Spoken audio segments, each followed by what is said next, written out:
Hi guys, welcome to Chemistry with Atiya. Today we are going to discuss the colligative properties of solution. What we are going to discuss, what are colligative properties, types of colligative properties, application and factors that affect the colligative properties. So, colligative word को अगर हम देखें तो ये दो word से मिलके बना हुआ है. को मीन बाइंड एंड एलिगेटिव मीन टुगेदर. कुछ ऐसी प्रॉपर्टीज़ हैं जो कि रिलेट करती हैं सॉल्यूशन से और उन्हें कहते हैं कोलिगेटिव प्रॉपर्टीज़, जो डिपेंड करती हैं नंबर ऑफ सैल्यूट पार्टिकल्स पे इन सॉल्यूशन, कि कितने नंबर ऑफ सैल्यूट पार्टिकल्स हैं जो कि बाइंड हुए हैं, इंटरेक्ट कर रहे हैं सॉल्वेंट के साथ. So number of salute particles बहुत ज़्यादा इंपॉर्टेंट रोल प्ले करते हैं कोलिगेटिव प्रॉपर्टीज़ में, और ये अफेक्ट करते हैं कोलिगेटिव प्रॉपर्टीज़ को. ये चीज़ आज हम स्टडी करेंगे और डिस्कस करेंगे कि कैसे सैल्यूट के पार्टिकल्स अफेक्ट करते हैं कोलिगेटिव प्रॉपर्टीज़ को. Let's see it one by one.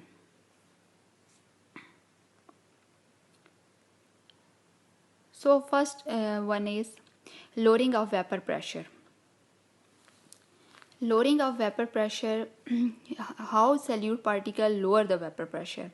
आप एज्यूम करें कि आपके सामने एक बीकर है और उसमें एक वॉलेटाइल सॉल्वेंट प्रेजेंट है जो कि प्योर सॉल्वेंट है. उसका वेपर प्रेशर बहुत ज़्यादा हाई है, मींस के मालिक्यूल्स फ़ौरन से लीव कर रहे हैं सरफेस को और वो वेपरेट होता चला जा रहा है. तो हमने जैसा कि ये पहले राउट लॉ में स्टडी कर चुके हैं कि जब किसी वोलेटाइल सॉल्वेंट के अंदर ऐड कर दिया जाता है सैल्यूट को तो उसका वेपर प्रेशर जो है वो डाउन हो जाता है. तो इसी तरह अगर इसके अंदर सैल्यूट के पार्टिकल्स को ऐड कर दिया जाए तो जो इसका वेपर प्रेशर है वो क्या हो जाएगा, डिक्रीज़ हो जाएगा. क्यों वेपर प्रेशर डिक्रीज़ हो जाता है? वो इस वजह से डिक्रीज़ हो जाता है कि सैल्यूट के जो मॉलिक्यूल्स हैं, पार्टिकल्स हैं, वो इंटरेक्ट करते हैं सॉल्वेंट के साथ और उनको बाइंड कर लेते हैं अपने साथ. जब वो बाइंड हो जाते हैं, अब उनके दरमियान अट्रैक्शन की फोर्सेस होती हैं जो कि सैल्यूट सॉल्वेंट के मालिक्यूल्स के दरमियान में है. तो सैल्यूट के मालिक्यूल्स उसे लीव नहीं करने देते इजीली सरफेस से, उसे बाइंड कर लेते हैं, उसे पकड़ लेते हैं, होल्ड डाउन कर लेते हैं. तो इस तरह वेपर प्रेशर क्या हो जाता है, डिक्रीज़ हो जाता है.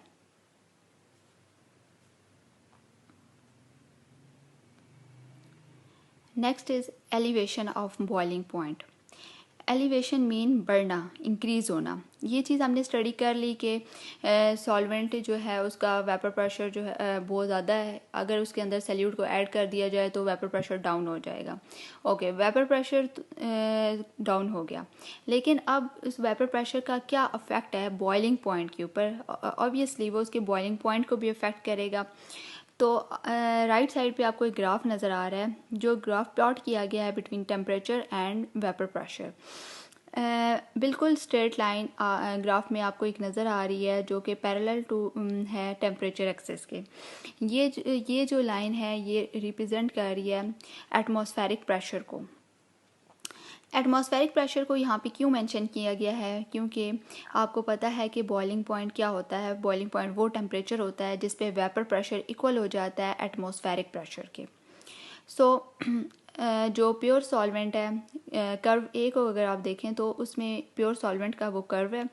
प्योर सॉल्वेंट का vapour pressure as you know high होता है, इसलिए वो कर्व आपको ऊपर नज़र आ रहा है. जैसे ही टेम्परेचर दिया तो ये कर्व राइज होना स्टार्ट हो गया और ये एटमॉस्फेरिक प्रेशर कर्व को मीट कर रहा है एट पॉइंट एक्स. सिमिलरली आपको सॉल्यूशन कर्व नज़र आ रहा है रेड लाइन में. ये कर्व भी इसी तरह जब इसे टेम्परेचर दिया गया तो ये कर्व राइज होना स्टार्ट हो गया और ये मीट हुआ एटमॉस्फेरिक प्रेशर कर्व से पॉइंट वाई पे. अगर इन दोनों पॉइंट्स को डाउनवर्ड एक्सटेंड करें तो ये मीट करते हैं टेम्परेचर एक्सिस को at point T B nought and T B पे.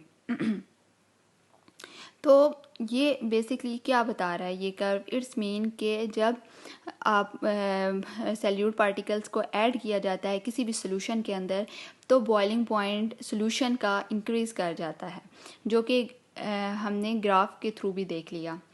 नाउ अगर एक एग्जांपल लें, फॉर एग्जांपल वाटर का बॉइलिंग पॉइंट 100 है जब उसके अंदर कोई भी सल्यूट ऐड कर दिया, कोई साल्ट ऐड कर दिया, सोडियम क्लोराइड ऐड कर दें उसके अंदर, तो अब उसका जब उसे बॉयल करेंगे तो उसका बॉइलिंग पॉइंट में भी इंक्रीज़ हो गया है, 103 104 तक इंक्रीज़ हो जाएगा। क्यों इंक्रीज़ हो जाएगा कि पहले सिर्फ सॉल्वेंट के मालिक्यूल्स थे और इतनी ज़्यादा स्ट्रॉन्ग इंटरेक्शंस नहीं थी।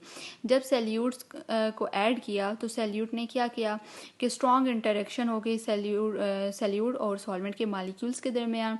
तो फर्स्ट जो टेम्परेचर है वो उनके दरमियान इंटरेक्शन को ब्रेक करेगा, देन जो सोल्यूशन है वो अपने बॉइलिंग पॉइंट तक पहुंचेगा।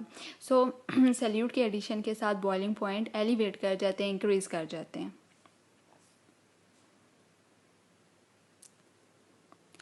Next is depression in freezing point. Depression in freezing point means कि वेपर प्रेशर के इंक्रीज होने से फ्रीजिंग पॉइंट भी इंक्रीज़ हो जाता है।